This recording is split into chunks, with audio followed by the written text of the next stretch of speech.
Welcome, Bipin. Good morning, and welcome to this podcast with Development Wall and Gramin Bharti. We are very excited to have you with us today. And so I'll just start by giving a brief introduction about Bipin Dhane.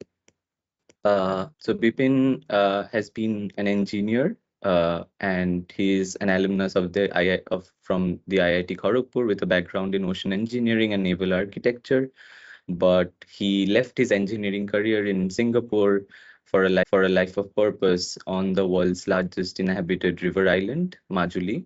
Bipin's journey took a turn when he decided to dedicate his life to ensure that everyone, regardless of their birth, their region of birth, and their socioeconomic status, has the choice to live with love, dignity, and purpose. In 2016, he founded the Hummingbird School to nurture a new generation of leaders and lifelong learners.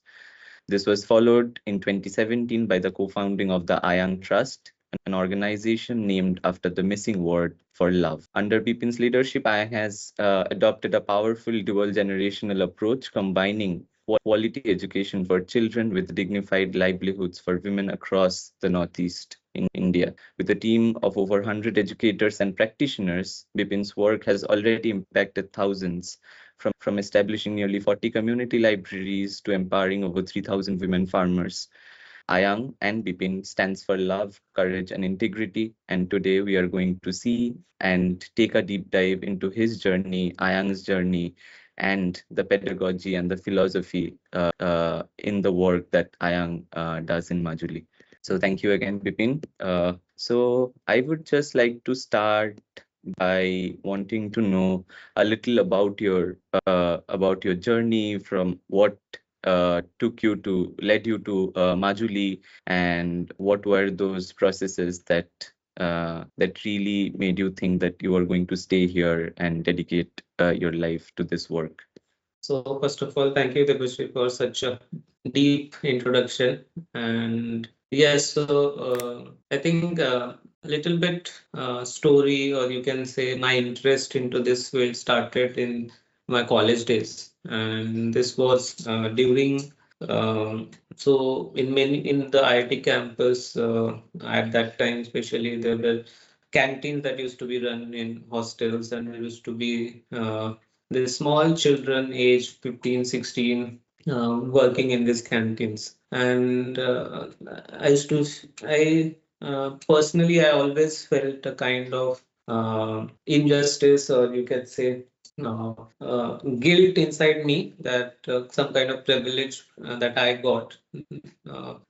So with that, I think I tried to teach them. I used to, in the morning, early morning, I used to teach them some language, some maths and science, and that really pulled me into teaching. That it is such a joy. And at the end, actually, these children who used to work there, they, as a parting gift, they bought a T-shirt for me, and that was such a heart-touching moment. And I really felt that in this campus placements or anything, I could not get such joy out of anything. But still, I don't come from a very high income family. So my parents and first engineer in the family, uh, first graduate also you can say, and then they told me that I should sit for campus placements, and also understood the amount of money that put into me for that coming here and all that. So I said yes, maybe. So I decided to sit, and that's how I was placed in Singapore. I worked there for 3 years, but those 3 years were very difficult for me in terms of Singapore is a very developed place, and the opulence that is there, actually it made me feel more guilty about what am I doing. And the situation of the world was also very terrible at that time. The Yemen war was going on, Gaza war was going on, and so much happening in the world, and it just made me feel what am I doing with my life. And in that moment, I decided that this is it, and I quit my job. Can't continue living like this. And so I was searching on internet, what can I do after this? So at that time, I only thought about maybe I should volunteer, know, learn more, know about India. So I found this river island called Majuli in Assam, Brahmaputra. I had never been to Northeast, but online I found this, and there was a school there who was did not have teacher to teach class 9th and 10th. So that's how I landed in Majuli, 2016. I taught this school 9th and 10th maths and science for a year or so. So during this period was the first time I was exposed to this community which I had never contacted. I knew no one on the island, and it made me also come out of my own bubble, my own boundaries, and reach out to people and see a very different kind of life. It was a great learning for me, and I feel I connected at a very deep level with the people here, with the community here, with the nature here. And when the community requested me to start a school, I just could not say no. One thing that really impressed me was the problems are infinite problems here. The flood is a problem, soil erosion is a problem, communication is a problem, health issue is a problem. But out of that, they still have the one thing that they really wanted to solve was education, so that their children can overcome this problem. So that really overwhelmed me, and I said, okay, I will try as much as I can. And but I did not have any money. I just given whatever savings to my parents. So it again pushed me to come out of my boundaries, to reach out to people.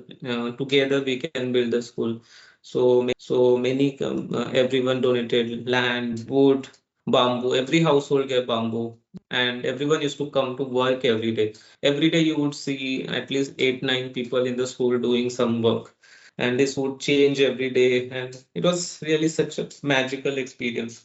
And that's how we start build the school. In 2017 we started. In January 2017 we started the school. And yes, after the school started, just stuck here, and now it's been 10 years. That's amazing. So since you mentioned the school and how it started, it would be also good to know what Ayang is currently doing in terms of education and also in the livelihood component, and what is the philosophy with which Ayang is operating at the moment. Yeah, so once we started the school, I think we used to, because we stayed in the community itself, we stayed in the school with the village, and we saw so many problems there that we wanted to try to do. So many of this could not be done through a school. So that's when we registered Ayang Trust, and Ayang means love, because it was only out of love within us and from the community that we were working, and we thought that's the best thing that is keeping us here, and also the organization can depend on. So Ayang Trust started. We started getting requests from all over saying that, yeah, please build schools in our villages, and also that's when we realized that maybe we should be working at a little bit more scale. So we started working with government schools, and then we realized that this school dropout is a very big problem. So whatever we impact in education, if the financial condition at home is not stable, the children will drop out, and then the education highly impact. So we came to the conclusion that without livelihoods, our education piece does not have any meaning. So that's how we decided that we should be working at a dual generation approach, and that dual generation actually means that one generation, which is the children's generation, where we are working, but also a generation above, which is their mothers or parents, which also sometimes force children to drop out of education or into child marriage. So then we said, if the condition at home improves, the financial condition at home, and especially around women, then the agency of children and the children also become better. So our whole, I think, vision was to create a harmonious societies, communities in Northeast India. So how do you create harmonious communities? For us, it was to keep families at the center, improve their education, improve their financial condition, and also always keep that harmony at the center of whatever we do. So this is harmony within communities, across communities. So yeah, that's the overall vision. I can explain later what we exactly do. But right now in education, we work with school libraries. We work with schools on setting up these libraries, working with children and with women, on improving their, you can say, skills. Then we bring them together, organize them, collectivize them, and also market linkage them so that they can get better financial, I think, yield. So that's the both work that we are doing. Right. So before we talk more on the education and the pedagogy in the school and the role of the students, I was just curious to know that what does it mean at this point in time when words there are a lot of buzzwords that gets thrown around. We talk about doing at scale work with governments. We talk about sustainability, system strengthening, but in that scenario, and also a lot of conversation around funding cuts, uh, what does it mean to really concentrate work in one region for a number of years and not really chase impact in the sense of turning humans into just data points, and talk about or showcase impact in a way that, okay, we have brought this quick turnaround in students learning levels, because a lot of these things people who are working in the development sector are struggling with. So in that situation, how does it look like to for Ayang and for the work that you are doing, and how do you avoid or negotiate with that? Yeah, so it's a, I think, big talking point. I think big debate point even for us, because the two things I think are there. First, I would say because we started with the community, we along with the community we did it. There was never a feeling, and even most of our team members were from the community, apart from some of us. So it for us, I think, I don't know this, when the people talk about scale, there is always this distinction of the community and the worker. So for us, it was us as a community what we're trying to do. So it for us, it never felt like we have to work at scale or this and that, because the immediate problems that we wanted to solve, we had in front of our eyes and we wanted to see them. So I think that way, even from start, we remained away from that. Other was because, again, same thing, we were working so closely with the community. The impact we were seeing was also very close, and which could not be put in numbers, but only I think we could see it. And the people who came to visit us, who came to see with their own eyes, they could see it. So I think that has helped us to stay away from it. This I think, uh, and also I would say it has to be an organic growth that needs to happen. Now we started working at scale inside Majuli itself, just I think last year. With that, we also went into publication of books in missing and Assamese. So all this has come out very organically. Never thought it would happen, but the team in itself and everyone came to this conclusion, running community libraries for such a long time, that we did not have good books in Assamese and missing to almost zero books. So that's when we said, yeah, we need to do it. So now, even that work cannot happen at scale. There is not so much money or not so much scale to be done there. So I think for us, it's still very clear in our heads that what we want to do. Uh, and also the donors or funders who have been with us, they also understand that. So, and I think, apart from all the noise, there is much in that community who appreciates real work and who appreciates work at depth. And I think it's a cycle, I feel. Right now, it is moving towards in big numbers and impact, but it will also move towards depth. And I think we have to wait it out. So yeah, that's how we have stayed away. But yeah, anything you want to ask, please do. Yes. So no, lovely. You talked about community and the role of it and why depth is so important in the work. So that sort of leads me to my next, the discussion point, which will be, so when we talk about education, there's of course inequity. A lot of reports show that in terms of at the FLN, but also in the secondary levels. Uh, so in that context, but also before going into that and the pedagogical approaches that Ayang, or in the school that you have taken, I just also wanted to understand how do you see the indigenous knowledge system in the context of Majuri, of course, and what does it has for us to at the policy level, but also at the practice level? Why do we need to engage with that knowledge system in a much more informed manner?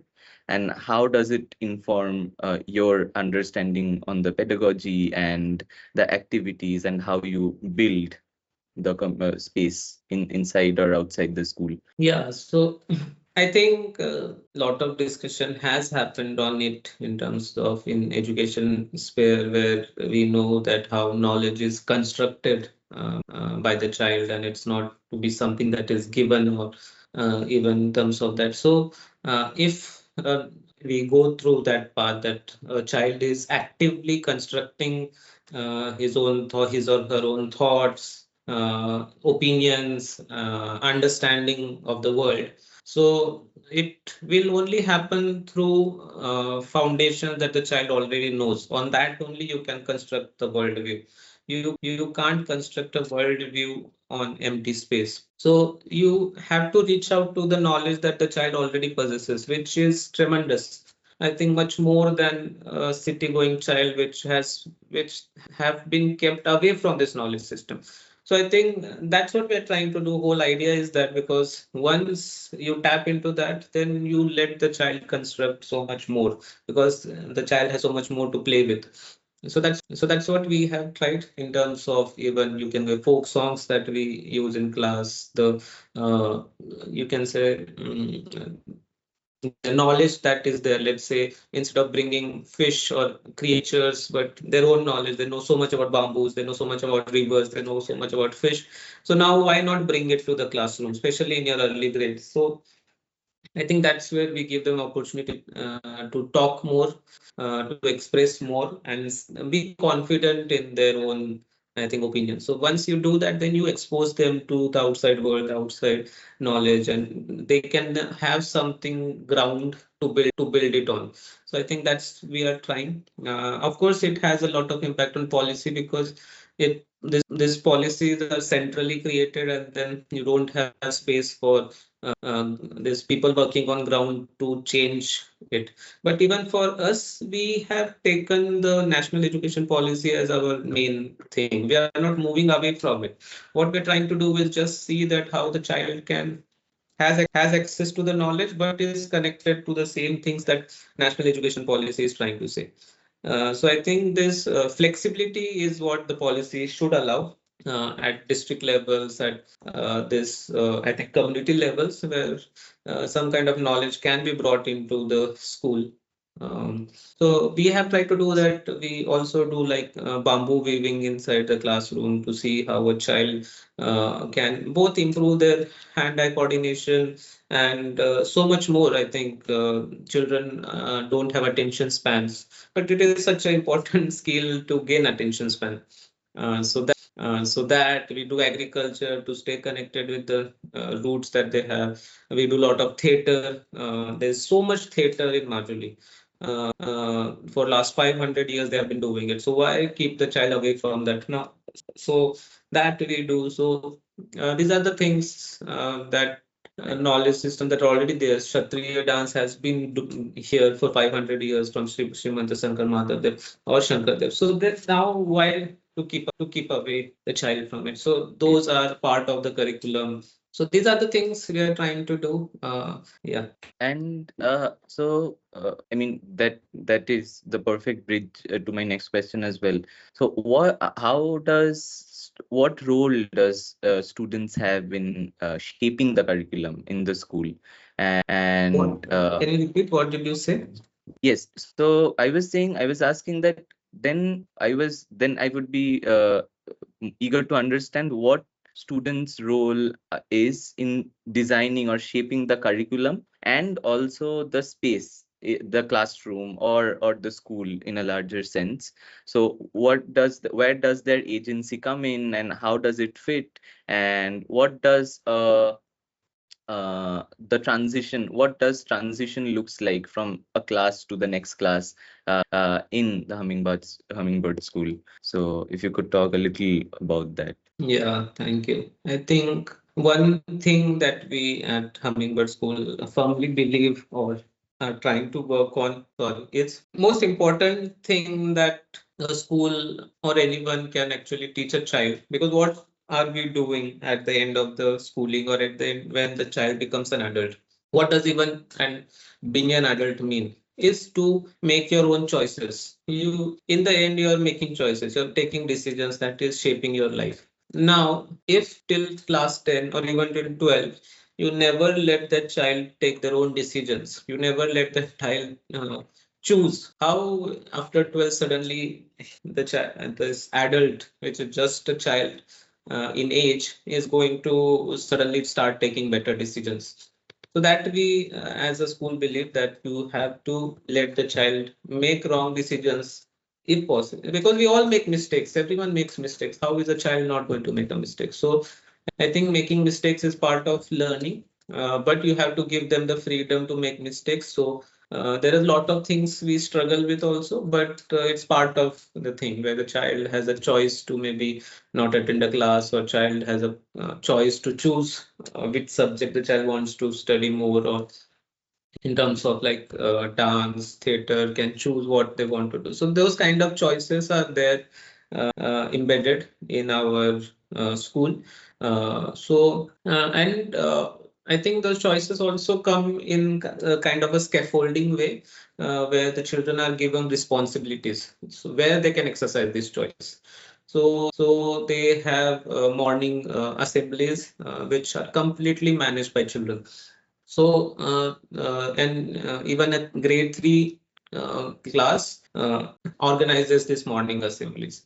So this is where they get, I think, some form of agency where they have to take a choice and see what maybe what kind of behavior they want to do. Sometimes we see class three children shouting because they're not able to manage the crowd, and of course the others are not listening to them. But now once you have this situation, there can be so much talk about it, discussion about it, and then the I think the behavior shifts. So I think many schools are very scared of chaos, I would say. But I think the chaos has to be managed, the chaos has to be reflected on. So we do a lot of this in the school. So that kind of, I think, I would say, teaches a child to exercise their agency. So we call it freedom with responsibility. So everyone appreciates freedom. If you let child enjoy freedom, they will do everything. But now the responsibility part has to be taught.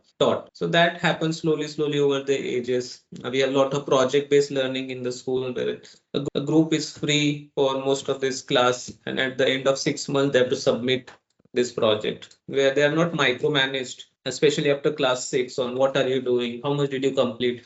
But as a group, they decide how much time they have, what they have to do, and what also. This kind of things again have to exercise their choice. Should they leave it to the last minute? Should they do it now? Should they waste their time? So all these things are there, but they have to make that choice Right. and face the consequence also. Sorry if I'm speaking a lot, but yeah, No, that's no, no. how. Please go ahead. I mean, it's amazing to hear all these uh, the strategies that you are exploring and adopting. Uh, Correct. So, uh, like, I'll just give one more example. yes, Like our please go ahead. class nine children, they organize children's literary festival every year, right from fundraising to organizing the people who are hosting the thing, or facilitating workshops, going to the government schools, asking their children to come. So even last year, almost 800 children came every day for 3 days. So it was like 2,400 children visited the children, and they raised around 6 lakh rupees by themselves.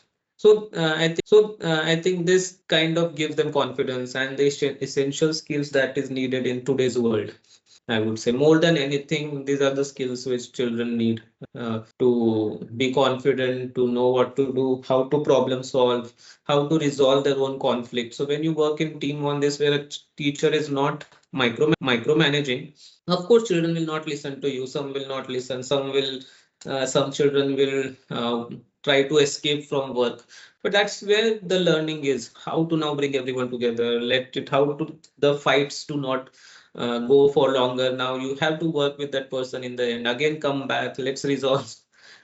So I think this is what the children learn, and I think so by grade 10, we try to imagine that this will teach children how to, I think, get out in this world and try to act as a thing informed or rational adult. Yes, I mean, because now we are also there's a lot of talk around social emotional learning, going Correct. beyond the classrooms and understanding what from where a child is coming from, what their mental state is. But the way you are integrating everything, and it's a truly holistic framework through which you are operating. And and so when and how does examinations or assessments come in? So for grade 10, it's of course the board examinations, but how does exams operate till grade 10? And is there also innovation that you do, or is it the traditional way of taking exams? No, I think so. What we are doing, two things. So first is till grade 2 we have no exams, and this is completely by observing children and noting down the thing. We give report cards to their parents on their both academic and behavior, which are very skills based and which we have written for ourselves. It's little difficult for to explain to the parent because they are very now into the marks sort of thing, but we try to explain to them. It's written in Assamese also. Apart from that, from 3 to 5, we have like a pie diagram, which is three-dimensional, which we try to show the parent that your child may be good in English, not good in maths, but is good in English. So I think you like a cricketer's wagon wheel, it is shown in that way. Marks are not given. It is at a scale from 1 to 10. So there also the thing is mostly, and inside it, I think we divide it into the summative exams that we have and the project-based learnings that we do. And also there is something called self-led, self-paced, where the child are given some topics to learn individually, not as a group. And the assessment is also done individually. So that is another section. So we have some like 10%, 30% another. So we have that kind of thing. Again, in 6 to 8 is another same kind of thing, but here we start giving them percentages. Again, so the second point was that only see, we are trying to create an environment where the child is developing their socio-emotional, or you can say these other 21st century skills. But we still are working in a very remote, rural, tribal place where if the child does not score marks in class 10th or 12th, the future is still very difficult in terms of everything, even scholarships to get or colleges to go into. So we can't run away from that. And I think in many alternative schools there are parents who still have money to send their children to other colleges and also, but we don't work there. So we have to bring them back to that. So we are still struggling with it, but we work on it. So there, in from 6 to 8, we try to bring marks and try to see, explain to them that see now this percentages, and even if you have understood it inside, you have to express it in a way that the world understands.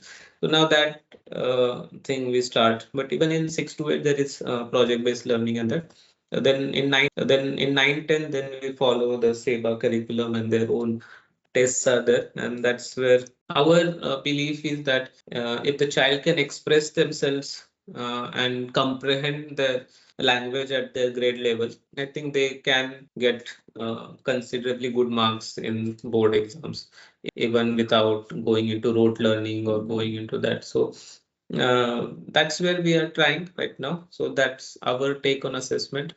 Of course, many parents, we have a lot of debates on it and all, but we have been able to make them understand to see that it will work. But yeah, a lot of work goes into our 9th, 10th. Right. And how does the relationship with parents look like, and how has it evolved? Because of course it's a complex situation, and in terms of, as you mentioned, marks and what and how the child is learning certain things. So how has that relationship evolved in Majuli? Yes, so I think over the years it has evolved a lot. Starting, I think, because we started as a very conventional school, because the community needed, we wanted the school, but overall, slowly the school's idea of what it is has developed. And this has been a constant struggle with from the parent side, push and pulls from both sides to see what can be done. So I think they are part of it. Slowly, we do in the admission process itself, we do take interviews of parents, and there only we try to explain. And once only they are on this journey with us, we can take them. But even then, of course, the parents' hopes are in terms of the child to speak in English, get good marks, and all. But at least I think currently we are able to bring them that uh, journey won't look the same. As in, you can't expect like in orthodox schools when you go in LKG itself they start writing and then they do. But this child will start slowly, but can go high very fast. So I think that's there. I think many of the parents are able to understand that our scores in class 10s are also not bad. They have seen the results also now 2 years. So there is some trust in that. So let's see. Yeah, that's how the struggle is there, even now there. But I think it will always be there because of the world that is surrounding them. And I think it cannot be changed suddenly. So it will happen. I think we are with the children always trying to support them. And see, our also thing is that to take the children right from the start to till they get a job. So we are not leaving them in middle or anything. So that also parents understand. So even if you are not scored in good marks in class 10, we are not leaving that child ke jao kahin pe bhi. We are seeing what the child can do, where can the child go, how, what's best the child can do. So currently we are also even the children who are passed out, we are putting them in schools all over wherever we feel fit, and they are studying there. So yeah, even now I think next year will be a class 12th first batch. So after that into colleges where they can go. Let's see. But that's Amazing. how working in depth is what, like you said, you now you have put so much effort. Now you can't leave them in 12th and say let them be wherever. So we have to bring it to a closure and see. And now once they are passed out, how they can again contribute back to the society is again we have to work on that. Yeah, yeah, that's how. Yes, I just remembered while you were talking about marks and parents' expectations. I just remembered a conversation in a government meeting where just after the first round of training of the teachers, there was a debrief, and the government stakeholders they asked that, okay, are you will we see a change in this year's or the next year's scores at the board level? But so that was strange that even just after 2 years of training, the expectation is that there will be a massive shift at the board level. So Hmm. that is a real, I mean, a major struggle for people who are working in the education sector. But yes, so just a point that you mentioned, that you are on a journey with these children, right from the school to them getting jobs. So what support and how does that support look like once they are through their school? And how does Ayang support them in terms of choosing colleges or universities, deciding their careers and finding jobs? Yeah, so we do career counseling with them over 9th and 10th, trying to understand what kind of careers they're looking at, but also seeing in terms of which kind of subjects they're more interested into. So from there, then we choose the schools and the streams that they want to go to along with the child, and then where they can be placed. We also get scholarships for them because most of the parents cannot pay the fees that are there. So we get scholarships for them to put in these schools. We have I think you can call like a mentor for them who looks after them. So we have put children in like sport academies, in even alternative schools which are very good with arts, some schools which are very good science. So we are trying our best. So this mentor calls them once a month, has a meeting, how are the things going, visits them. So overall, trying to see that the children get success in their life and are not, they don't feel unsupported. So that we try to do. And now I think after that 12, we are seeing which colleges we can have collaborations with and see our children can go and study there. So yeah, that's we are doing. Yes, yes, I think this connect is matters a lot, especially children who are coming from remote regions, from socioeconomically marginalized backgrounds. But I can't help but ask, how have, from your perception or from the evidence that you have received from the ground over all these years, what effect has the pedagogical approaches that you have taken? Of course, that has evolved as well, I understand. But with that evolution, what effect has it had on the scores of students and their understanding levels? Has there been a shift, a major shift that you could see with the change in the pedagogical strategies that was being adopted? Of course, yeah, I think without that, how are we continuing? I think anyone who visit the school will see that change within very fast. Once you talk to any of our children, you will know that these children have gone through something different. So it comes out as confidence of the children, the expression that they have, the opinions that they have. I think so that is very visible in that. Apart from that, in terms of academics, also they are doing good in terms of writing. Some of the things, of course, there can be a lot of improvement, but they have done considerably well in exams that they have given. Some of them are studying in Bangalore, and they are doing as good as the children that are there. So they're competing, they're able to compete with the children there also. So it has been good.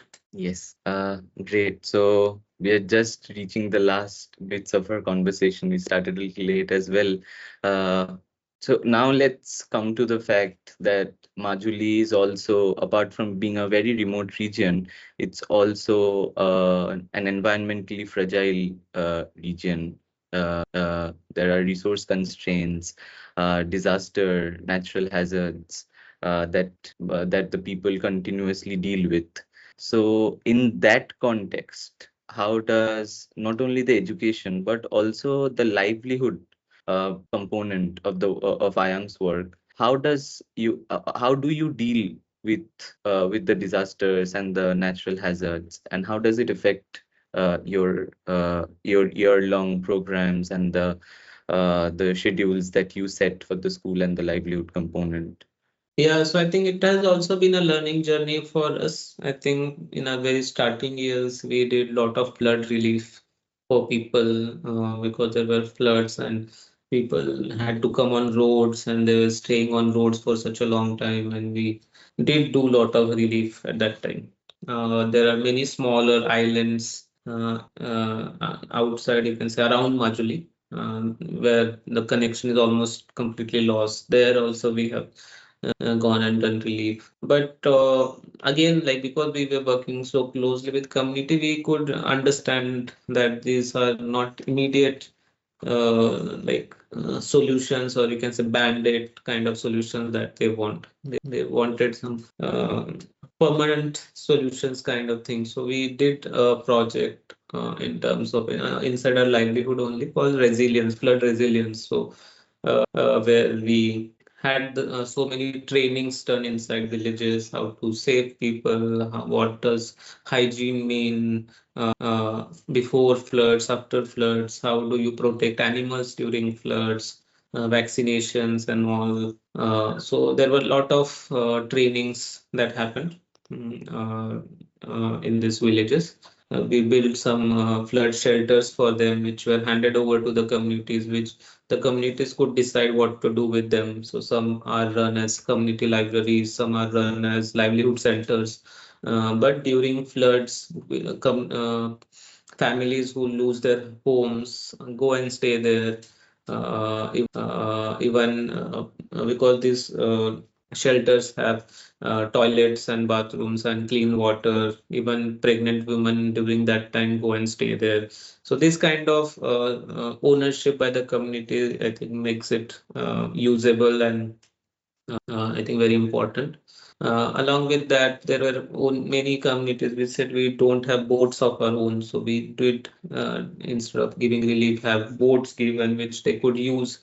So I think many communities have even earned some money from renting out these boats during normal time, but using them in the flood time. So this kind of solutions we have tried. But apart from that, how we can protect the banks from erosion and all those things also we try.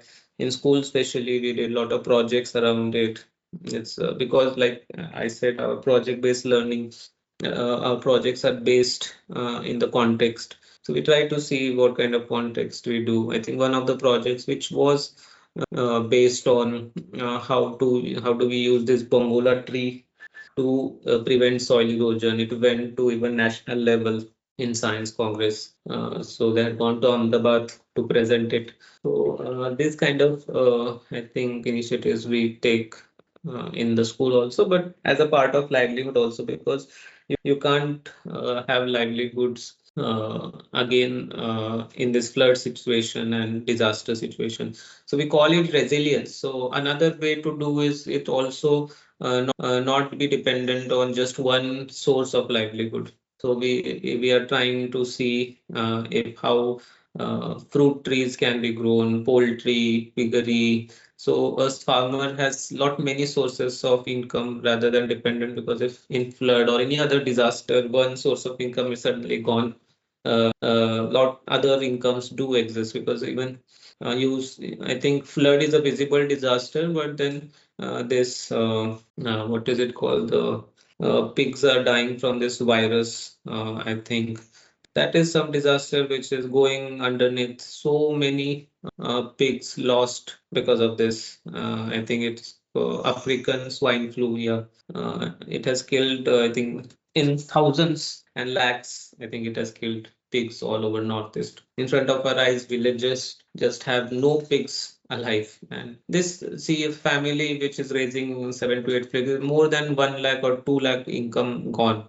So these kind of disasters happen, chicks dying, chicken dying. So you can't just be dependent on one source of income. So that is another form of resilience in this climate world where anything can happen. So these are the things we try working on to make, I think, farmers more climate resilient. And how does the community's perception of environment look like? Because when we talk about environmental citizenship, a lot of the conversation is very urban centric. Planting trees, maintaining community spaces, community parks. But while we call them urban commons, but those are not commons. I mean, there is a power dynamics, restrictions about who comes in and goes out.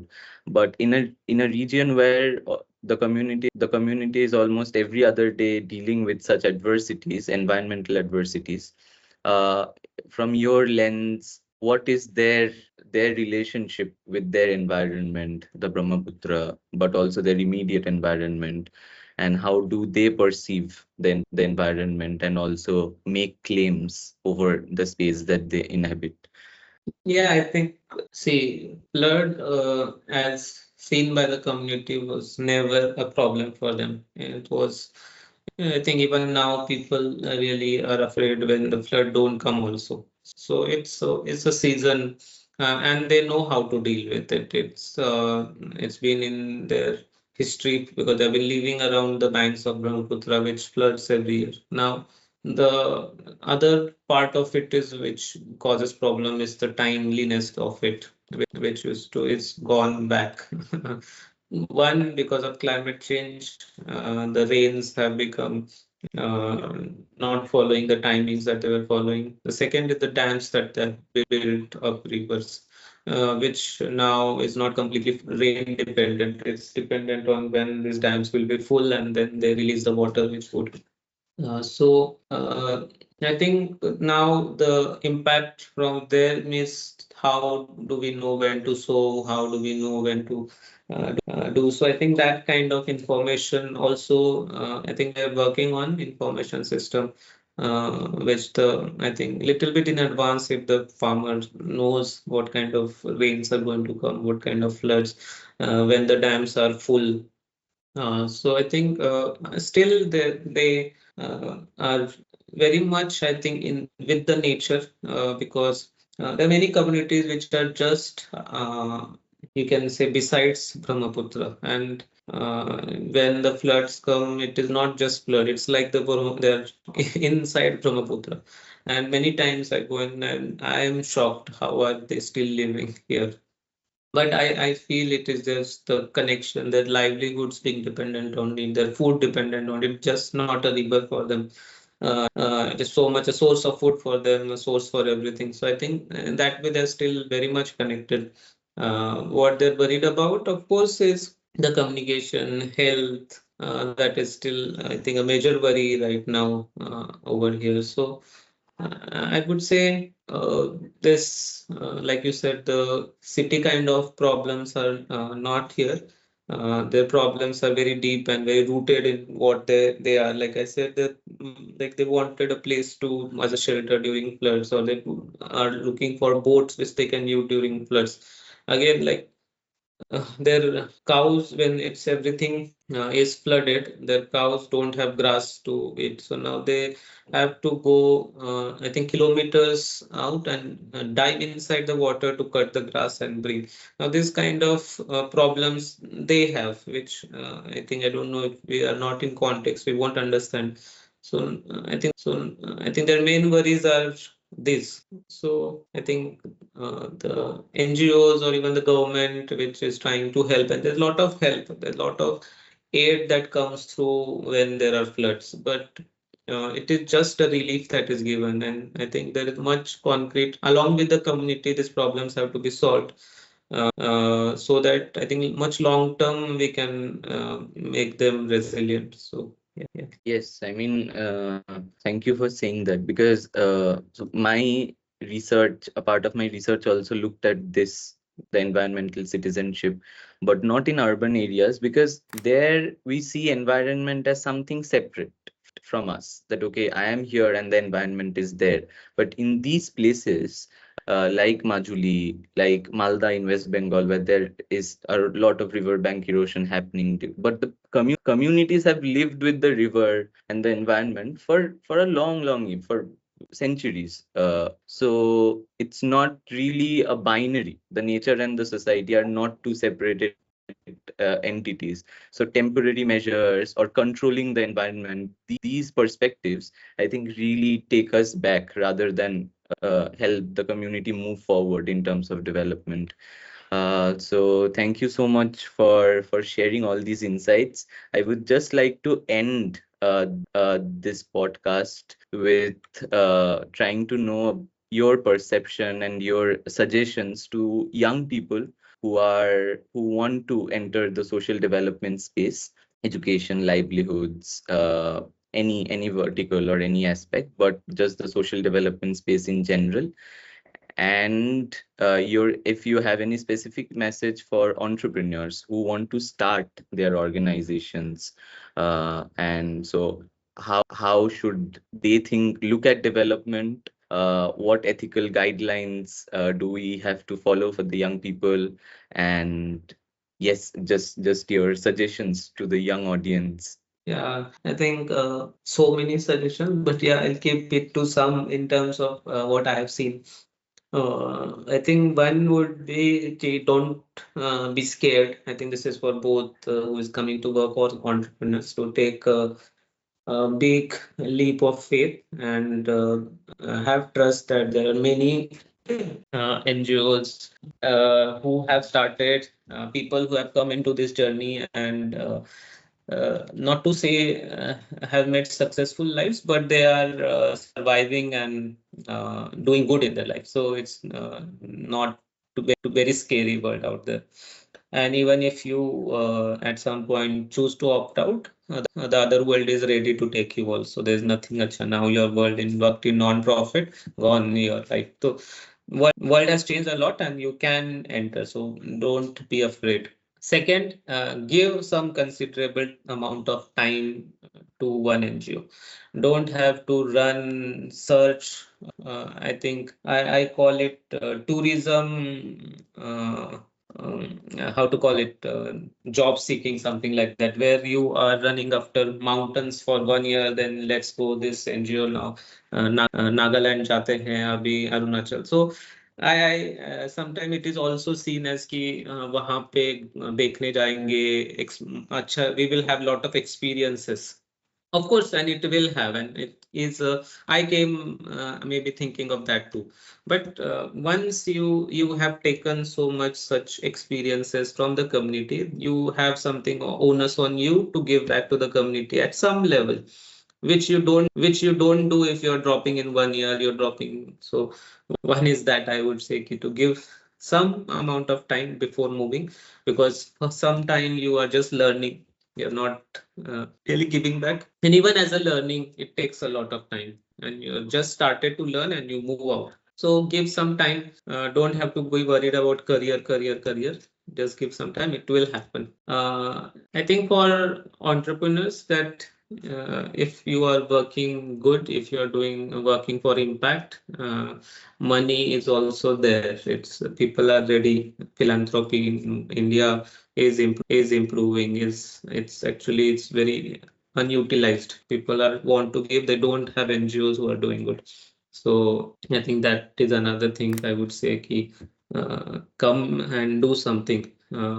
Again, don't be worried about impact numbers, but try to solve problems which are real in the communities, and I think that will happen. Yeah, much more, but I'll keep it to this. Oh, Your I was on mute. mute. Yeah. Yes. Thank you so much, Bipin, for joining us and giving us so much time and really taking us through the journey of Ayang and your journey as well. So we hope to have you with us again very soon so that we can talk on the other aspects around philanthropy and how does that scenario look like to raise funds. So we hope to organize another Sure, conversation sure. soon.